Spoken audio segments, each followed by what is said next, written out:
Ras i Hughes, dyma Will Hughes. Hughes, coesa ffres gyda fo i reid yr her i Louis Bates. Disgwyl am y cymorth.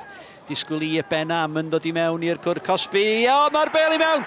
Mae'r bel i mewn, dydy hi ddim yn drosedd yn ôl y dyfarnwr a Cory Shepherd sydd i roi Hwlffordd ar y blaen. Mae Will Fuller yn gofyn y cwestiwn. Will Hughes ar croesiad. Ai Will Hughes sydd wedi cael y gol? Ai Cory Shepherd? 5 munud o'r ail hanner wedi chwarae.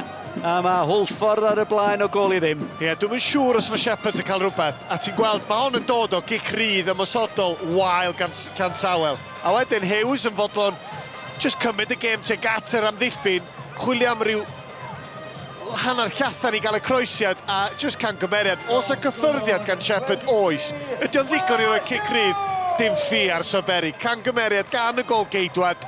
O'ch ti'n gweld unwaith o ddi yn yr awyr, oherwydd y gwynt na, doedd o'm yn teimlo'n gyffyrddus.